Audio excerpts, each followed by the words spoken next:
Nous enchaînons à présent avec Enjeu Patrimoine. Nous allons tenter de comprendre ensemble quelle stratégie adopter dans la gestion de son patrimoine vis-à-vis des fonds flexibles qui ont pu surprendre, voire décevoir dans leur performance en 2022.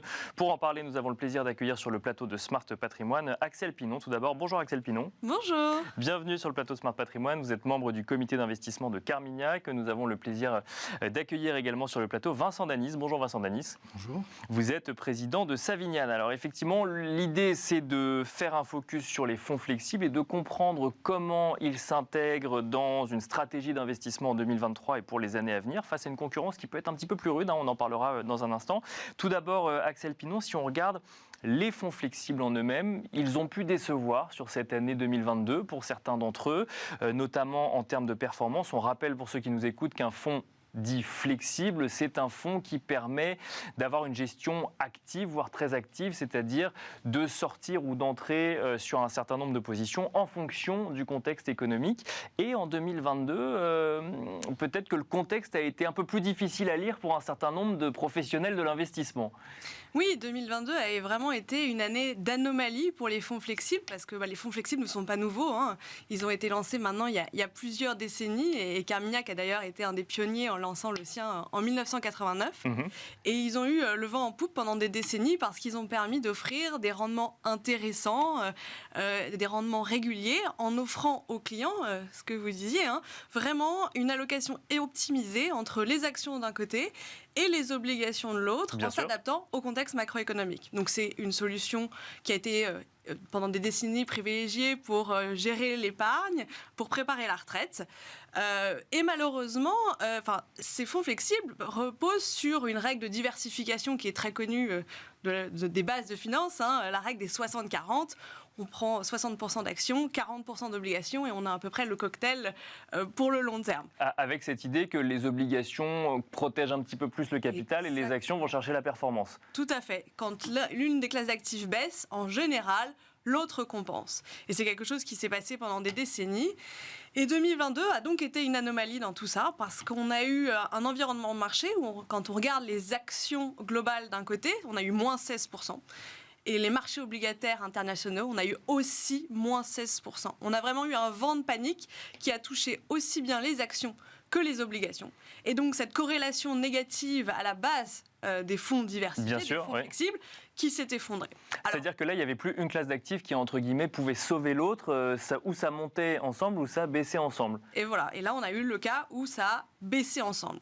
Alors, la question que tout le monde se pose, c'est est-ce que c'était une anomalie ou est-ce que c'est une nouvelle norme ? Est-ce que c'est une nouvelle norme, effectivement, en matière d'investissement ? Alors, c'est d'abord, en tout cas, par l'ampleur, une anomalie.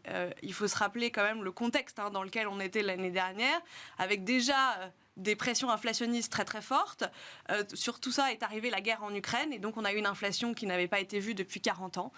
Des banques centrales qui, après des décennies à essayer de relancer l'inflation, se sont retrouvées dans le rôle inverse, à devoir contrôler cette inflation, et à faire, à travers le monde, 280 hausses de taux, soit une hausse de taux par jour ouvré. Et donc, ça a des conséquences absolument catastrophiques, aussi bien pour les actions que pour les obligations. Et ça a entraîné un dégonflement des bulles. Et donc, c'est d'où cette corrélation qui s'est cassée. Alors, à terme, c'est ça qui nous intéresse aujourd'hui. Est-ce qu'on va voir la même chose en 2023 ? Et est-ce qu'on arrive à avoir un peu plus de clés de lecture sur l'année 2023, par exemple ? Alors, à terme, on a déjà vu en 2023 que cette corrélation est revenue dans le bon sens de la marche. On l'a notamment vu pendant la crise bancaire avec SVB. Les obligations ont joué enfin leur rôle d'amortir la volatilité qu'on avait sur les marchés actions. Donc ça veut dire qu'on ne remet pas en cause la stratégie qui était celle des fonds flexibles avant 2022 et qu'on considère que 2022 était une anomalie ? On ne la remet pas en cause. Par contre, ce qui va être important, c'est ce mot flexible. La règle de diversification 60-40 va peut-être être un petit peu plus volatile à l'avenir parce qu'on a un vrai changement de régime. Et cette flexibilité va être extrêmement utile et on va voir que les différents acteurs de marché n'ont pas tous les mêmes outils en main pour gérer cette volatilité qui va remonter. Il va falloir pouvoir gérer très activement son taux d'exposition aux actions, puisqu'il y a des moments où ça sera moins favorable, mais surtout gérer très activement son exposition au marché obligataire, parce que le marché obligataire devrait ne pas toujours jouer ce rôle de contrebalancier. Alors on va revenir peut-être un peu plus en détail sur 2023 dans un instant. Juste avant, Vincent Danis, alors vous êtes côté CGP, vous échangez avec des particuliers, des épargnants dans votre bureau et ensuite vous placez leur argent, vous vous en portez garant quelque part. Quelle vision vous avez sur les fonds flexibles, sachant qu'on est à mi-2023, donc vous avez vu effectivement cette année 2022, vous avez vu les années précédentes aussi, et l'année 2023 est suffisamment entamée peut-être pour avoir un peu de recul sur l'intégration de ces produits dans une stratégie de gestion. Alors c'est heureux qu'en 2023 on ait retrouvé une corrélation dans le bon sens, mais d'un point de vue performance absolue, ça reste compliqué pour l'épargnant. Déjà parce qu'il y a toujours un effet retard entre la performance que l'on constate et l'impact que cela peut avoir sur les esprits. Donc pour beaucoup de conseillers en gestion de patrimoine, le début de l'année, ça a aussi été d'accompagner et de réexpliquer une nouvelle fois en quoi l'année 2022 peut-être était exceptionnelle et ce qu'on pouvait prendre comme décision pour 2023. Et là où on est aujourd'hui dans une phase d'incertitude, c'est que face aux épargnants, il y a fréquemment la tentation de la tortue. C'est-à-dire, je vais me replier dans ma carapace et attendre que ça passe.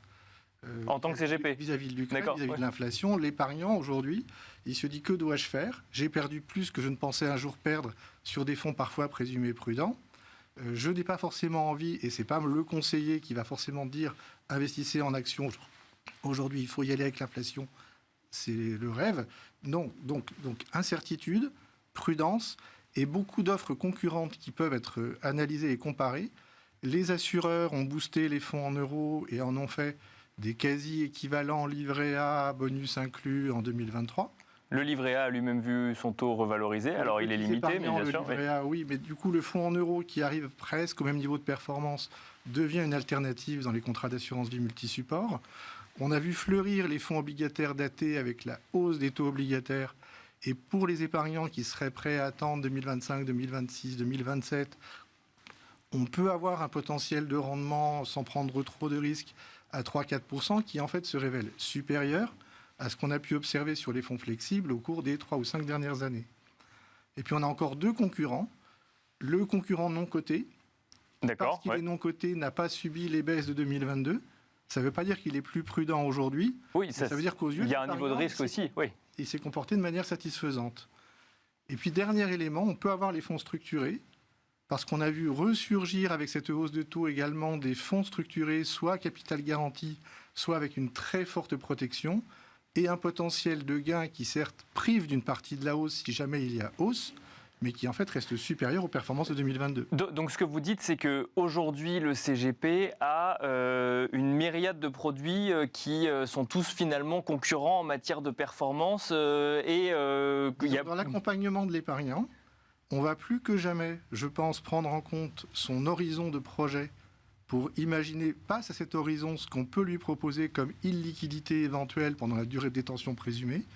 Et par contre, sur les fonds flexibles, on a beaucoup de pédagogie à faire pour venir expliquer pourquoi les performances passées ne reflètent pas les performances à venir et pourquoi ça reprend à nouveau du sens d'aller retrouver ce qui avait fait le succès de ces fonds dans les années 90 et 2000, effectivement un équilibre et avec des actifs pouvant l'un et l'autre contribuer à la performance et pas seulement protéger. Et alors, pour bien comprendre, Vincent Danis, l'argument de dire que justement la flexibilité de ces fonds par rapport à un contexte économique mouvant qu'on a du mal à anticiper, c'est pas un argument qui fonctionne toujours vis-à-vis d'un épargnant qui regarde plus la performance et le côté risque ou sans risque de son... Et à condition de prouver qu'on a été flexible avec discernement et au bon moment, ce qui est objectivement extrêmement compliqué à faire. Je rends hommage aux gérants de prendre des choix quand ils sont inspirés.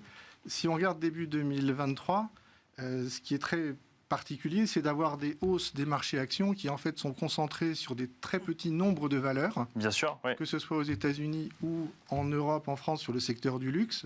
Et de fait, si on retire ces secteurs ayant bien performé, la performance globale du marché n'est pas à la même hauteur.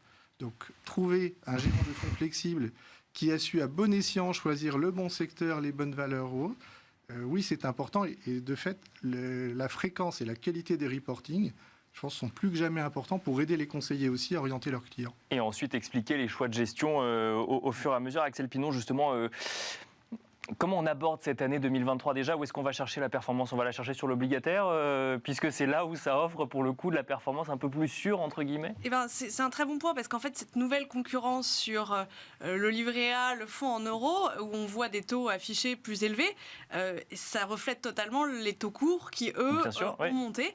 Et cette hausse des taux courts, eh ben, elle a aussi bénéficié sur les taux un peu plus longs et un vrai bénéfice pour le marché obligataire dans son ensemble. Pour les fonds obligataires, on en a beaucoup parlé, c'est pour ça qu'on a des fonds à maturité, mais c'est aussi une très très bonne nouvelle pour les fonds flexibles. Parce que les fonds flexibles qui ont moitié obligations, moitié actions, pendant 10 ans, le seul moteur de performance était les actions et les obligations ne servaient qu'à amortir les chocs.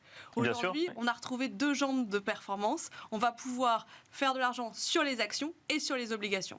Et on va rester sur du 60-40 du coup, ou potentiellement on va augmenter un petit peu la poche obligataire puisqu'il y a de la performance aujourd'hui sur la poche obligataire? On va pouvoir jouer sur les pondérations entre actions et obligations, mais c'est surtout on va jouer sur la diversification au sein de chacune des poches. On ne va pas se contenter sur des fonds flexibles d'aller sur du court terme. On va pouvoir aller chercher du crédit d'entreprise qui offre des rendements très attractifs, dans des produits un peu plus exotiques, de la dette émergente qui a retrouvé un vrai potentiel de performance à long terme. D'accord. Et puis on a ce moteur de performance action qui est toujours là. On a eu aussi une baisse des valorisations l'an dernier qui a reconstitué là aussi un potentiel de performance. On a toujours des grandes tendances qui sont très attractives, que ce soit l'intelligence artificielle, on en parle beaucoup, le potentiel émergent. Bien sûr. Mais le vrai changement qu'on va avoir par rapport aux 10 dernières années, c'est ce besoin de diversification. Acheter un indice Nasdaq pendant 10 ans et fermer les yeux risque de ne plus être la bonne stratégie. Il va falloir chercher la diversification sectorielle. Donc les ETF ne sont pas forcément la bonne stratégie pour les 10 années à venir, c'est ce que vous nous dites? Selon nous, non, parce qu'on a un changement d'environnement macroéconomique avec un retour de l'inflation qui va créer un retour de la cyclicité du cycle économique et donc des gérants actifs qui vont retrouver leur boussole qui va être les fondamentaux.